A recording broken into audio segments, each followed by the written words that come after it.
Good evening, everyone, and welcome to the 50th birthday of Romelia. But before that, pwede ba ako makarinig ng isang malakas na palakpakan at hiyawan dyan? I love the energy and smile of each and everybody. Thank you for being here tonight as we celebrate a very special milestone. 50 wonderful years of love, lessons, memories, and victories. And tonight, we're not just counting years, but we are celebrating a life that has touched all of us in so many ways. Kaya naman po inaaniyahan ko ang bawat isa. Tayo po muna tayo. Because right now, ladies and gentlemen, we're gonna see the most beautiful girl for tonight. Now, let us give a big round of applause to Mr. Manuel Ortiz.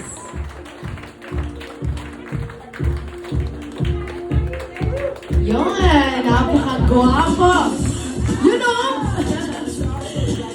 syempre hindi naman makukumpleto ang ating gabi nang hindi natin nakikita ang nagagandahang mga anak po ni Ma'am Romelia. Let us all give a big round of applause to Stephanie Grace Ortiz.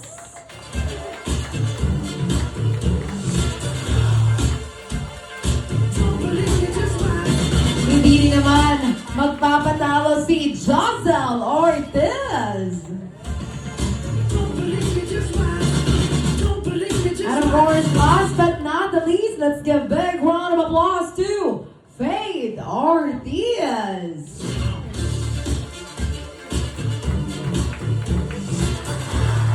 And tonight, ang tanong, excited na ba ang bawat isa na makita ang ating celebrant? Excited na ba? Yes na yes, kaya naman ihanda nyo na mga cellphone ninyo dahil for the first time, makikita na natin ang napakaganda ngayong gabi. Tonight, we celebrate 50 beautiful years. So let's all welcome the woman of the night, Romelia Ortiz. This is she. This is she.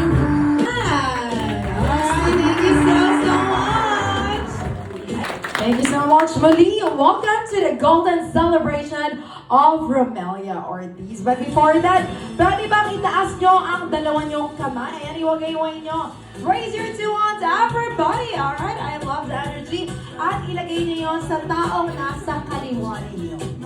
At sabihin nyo sa kanila, napakagwapo o ganda mo ngayon. Wow! And right now, pakitapik naman ang nasa kanan nyo at tanungin nyo sila, naligo ka ba ngayon? Magbago ka na, magpabagong taon na!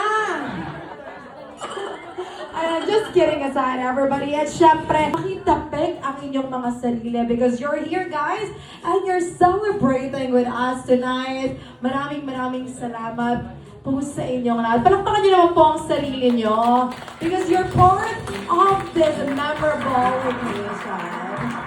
And right now, tingnan natin kung gaano pa natin kakilala ang ating celebrant.